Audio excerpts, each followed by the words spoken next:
జగన్మోహన్ రెడ్డి గారు ముఖ్యమంత్రి అయిన రోజు నుంచి ఈ రోజు వరకు దాదాపుగా 28,54,00,000 రూపాయలు ఈ కడుమూరు గ్రామంలోని ప్రజలకు సంక్షేమం రూపకంలో ప్రజల అకౌంట్లలో వేయడం జరిగింది. ఎంతనా 28 కోట్ల రూపాయల 50 సచివాలయానికి పోయి అప్లై చేసుకుంటే ఎవరికైనా కూడా సార్. ఎందుకు సిద్ధార్థ రెడ్డి నువ్వు 2 సార్లు ఒత్తి చెప్తావు ఈ మాట? ఆయన ముఖ్యమంత్రి కాబట్టి ఇచ్చినాడు, ఏం కొత్తగా ఏం చేసినాడు, ఏం అంత గొప్పగా ఏం చేసినాడు అని మీరు అడగచ్చున్నాను. కానీ గతంలో కూడా చాలా మంది ముఖ్యమంత్రులు ఉన్నారు, వాళ్ళు ఎవరు కూడా ఈ పని చేయలే. అన్నారు ముఖ్యమంత్రి అయ్యేదానికి అవకాశం ఇచ్చినారు. 14 ఏళ్ళు ముఖ్యమంత్రిగా పనిచేసే చంద్రబాబు నాయుడికి ఒక పేద విద్యార్థిని చదివించాలనే ఆలోచన రాలే. మహిళలకు డ్వాక్రా సంఘాలకు రుణాలు మాఫీ చేయాలనే ఆలోచన రాలే.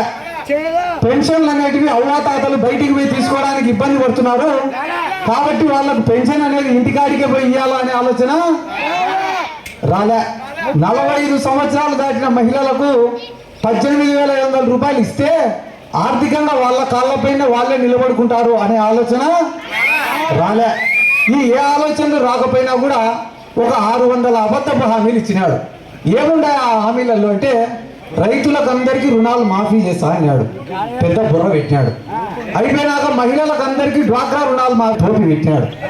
ఇంటికి ఒక ఉద్యోగం ఇస్తా అన్నాడు, మోసం చేసినాడు. మహాలక్ష్మి అని ఒక పథకం పెడతా, ఇంట్లో ఎవరైనా ఆడబిడ్డ పుట్టిందనుకో ఆ ఆడబిడ్డ అకౌంట్లో 30,000 రూపాయలు వేస్తా అన్నాడు. గుండు 0, 1 రూపాయి కూడా వేయలే.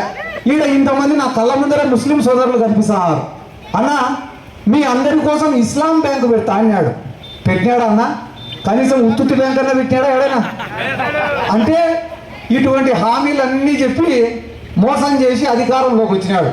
అధికారంలోకి వచ్చినాక ప్రజలకు ఏముంది లేరా, ఎన్నికలకు ఒక 6 నెలల ముందర బిస్కెట్లు వేసినట్టు వేస్తే మళ్ళా మనకే ఓటేస్తారనే ఉద్దేశంతో పసుపు కుంకుమ ఇచ్చినాడు.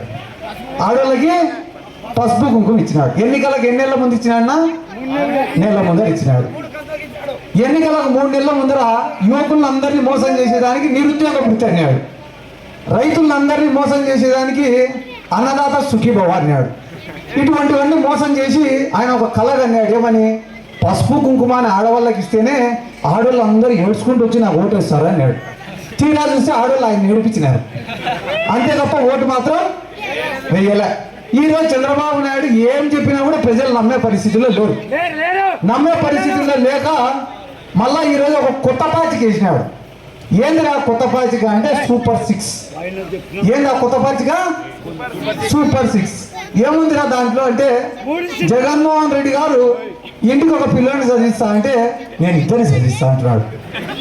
జగన్మోహన్ రెడ్డి గారు నేను 3,000 రూపాయలు పింఛన్ ఇస్తా అంటే నేను 4,000 ఇస్తా అంటున్నాడు.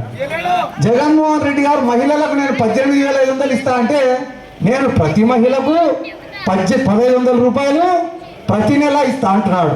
జగన్మోహన్ రెడ్డి గారు రైతులకు 16,000 రూపాయలు ఇస్తా అంటే ఈయన 20,000 రూపాయలు ఇస్తా అంటున్నాడు. జగన్మోహన్ రెడ్డి గారు సంక్షేమ పథకాలు ఇస్తా అంటే ఏమన్నాడు తెలుసుందా చంద్రబాబు నాయుడు? రాష్ట్రం అప్పుల పాలైపోతుంది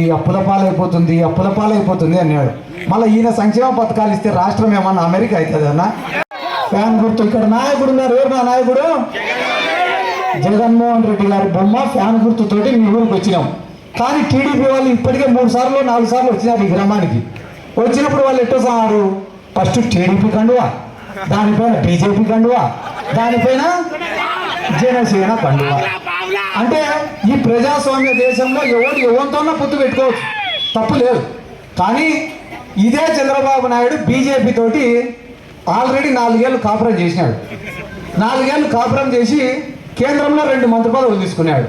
రాష్ట్రంలో 2 మంత్రి పదవులు బీజేపీ వాళ్ళకి ఇచ్చినారు. అంటే ఇద్దరు పిల్లల్ని కూడా కన్నారు సంసారం చేసి. ఏమైందో ఏమో తెలియదు, ఉన్నట్టుండి కొట్లాడుకొని విడిపోయినారు. విడిపోయినా ఏం చేసినాడు తెలుసా ఈ చంద్రబాబు? ఢిల్లీకి పోయి మోడీని తిట్టాడు, మహారాష్ట్రకు పోయి మోడీని తిట్టాడు, వెస్ట్ బెంగాల్కి పోయి మోడీని తిట్టాడు. ఒరే వీడు పిల్లాన్ని చూసుకోలేకున్నాడు మోడీ గారు, వీడు దేశాన్ని చూసుకుంటాడు అన్నాడు. నేను కూడా మా నాయన్ని అడిగినా ఆ రోజు, చంద్రబాబు నాయుడుకు ఎంత ధైర్యం డాడీ, మా నాయన్ని అడిగినా ఎంత ధైర్యం డాడీ, ప్రధానమంత్రి అయిన మోడీని కూడా ఇంత ఘోరంగా తిడతాడు, ఢిల్లీకి పోయి మరి మోడీని తిట్టాడు అంటే మా నాయన అదే తిట్టుకోవడం నీకు తెలియదులే అన్నాడు. ఏమైంది డాడీ అంత ధైర్యం ఉండాలి కదా ప్రధానమంత్రిని తిట్టాలంటే అంటే ఒరే వీడు చూడరా మోడీకి తెలుగు రాదని చెప్పి ఢిల్లీకి పోయి తెలుగులో తిట్టాడు మోడీని. మన బీజేపీ తోటి చంద్రబాబు ఎందుకు పొత్తు పెట్టుకున్నాడన్నా? ప్రత్యేక హోదా కోసమా, ప్రత్యేక ప్యాకేజీ కోసమా, వెనుకబడిన జిల్లాల కోసమా, అమరావతి నిర్మాణానికి నిధుల కోసమా, కడప ఉక్కు ఫ్యాక్టరీ కోసమా, విశాఖ రైల్వే జోన్ కోసమా, దేనికోసం పొత్తు పెట్టుకునేవాడు నన్ను చెప్పమంటావా? రేపు జగన్మోహన్ రెడ్డి ముఖ్యమంత్రి అయిన తర్వాత గొర్రె పోతున్నా గమ్మనుంటారనా?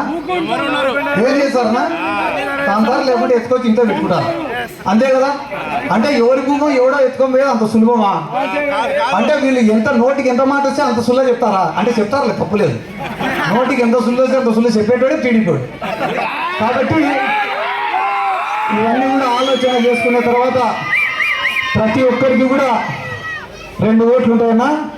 ఒకటి ఎమ్మెల్యే అభ్యర్థికి ఉంటుంది, రెండోది ఫ్యాన్ గుర్తనా